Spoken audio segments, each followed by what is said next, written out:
ये तो हम लोगों की मांग है ही। आप लोग तो दिन रात देखते ही हैं कि हम लोग तो वैसे विशेष राज्य का दर्जा चाहते हैं, लेकिन अगर विशेष राज्य का दर्जा देने में कोई दिक्कत है तो हम लोग विशेष पैकेज की मांग करते हैं।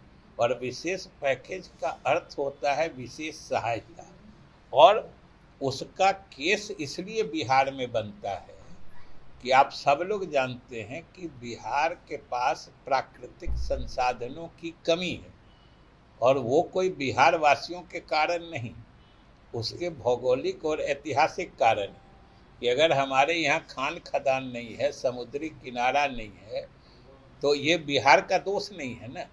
अगर किसी प्रदेश में सोने की खान है तो ये वहाँ के न सरकार की उपलब्धि है न पब्लिक की उपलब्धि है। कहीं हीरे की खान है, किसी को सैकड़ों किलोमीटर समुद्री किनारा मिला हुआ है, उनको सामुद्रिक संपत्ति ही अकूत है। वैसे प्रदेश हम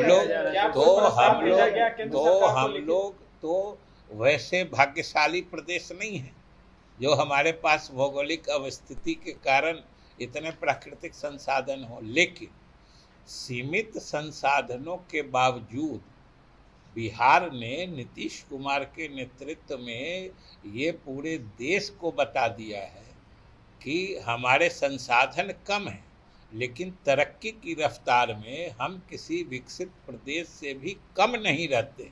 यही हमारी विशेषता है, और हम इस देश के किसी भी प्रदेश के मुकाबले अच्छी गति से तरक्की कर रहे हैं, लेकिन फिर भी हम गरीब ही बने हैं। यही हमारे चाहे विशेष राज्य का दर्जा कहिए या विशेष पैकेज कहिए या विशेष सहायता कहिए, इसकी मांग का आधार यही है कि ऐसा नहीं है कि हम कोई काम गलत कर रहे हैं। हम काम सबसे अच्छा कर रहे हैं, फिर भी हम पीछे हैं।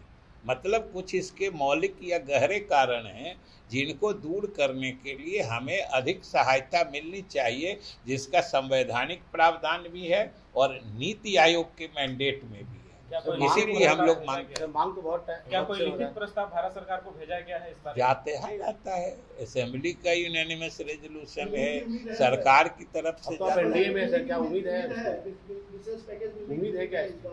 हम लोग तो आशावान हैं, इसीलिए ना मांग को जरूरत है विशेष राज्य का दर्जा, केंद्रीय सहायता की ज़रूरत है।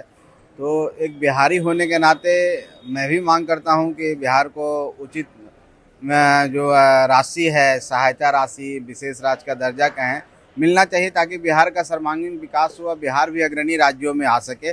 इसके लिए आर्थिक पैकेज का सख्त जरूरत है बिहार को। मुख्यमंत्री को कल देखा गया अधिकारियों के आगे हाथ जोड़ते देखने का है। मुख्यमंत्री बेबस मुख्यमंत्री है, दुनिया के सबसे लाचार मुख्यमंत्री। देखिए तेजस्वी जी क्या बोल रहे हैं तो मैं नहीं जानता है, लेकिन मैं इतना जानता हूं कि माननीय मुख्यमंत्री जी जंगल राज से बिहार को आगे निकाले हैं, सुशासन यहाँ पर कायम किए हैं। वो अपने जंगल राज को याद करें, इस तरह की बातों से जनता को बरगलाने का काम नहीं करें। माननीय मुख्यमंत्री जी सबको लेके चलते हैं और उनका न्याय करने का, उनका प्रशासन का अलग तरीका है।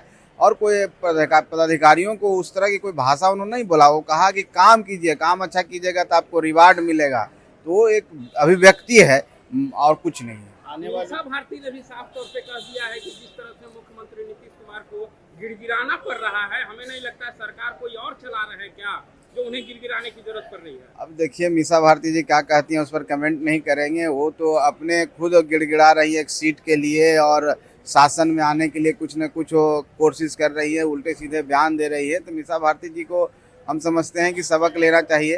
वो अभी राजनीति वो सीखना चाहिए। हमेशा बाहर रहते हैं, बिहार से बाहर रहते हैं, बिहार में रह के जनता के बीच में जाएं तब इस तरह की बातें करें। आने वाले बजट सत्र में बिहार को लेकर के क्या उम्मीदें हैं सर? देखिए हम लोग चाहते हैं कि बिहार के लिए आर्थिक पैकेज मिले। हम लोग चाहते हैं कि बिहार को नई नई सौगात मिले, रेलवे का हो, एयरपोर्ट का हो। और भी हम लोग चाहते हैं कि ज़्यादा से ज़्यादा यहाँ लोग बिजनेस कर सकें, ईज ऑफ डूइंग बिजनेस हो, जीएसटी में कुछ सुधार हो, इनकम टैक्स का स्लैब बढ़े। तो बिहार को हम लोग चाहते हैं कि बिहार वासियों के लिए आर्थिक पैकेज सबसे महत्वपूर्ण चीज़ है, वो मिले। धन्यवाद।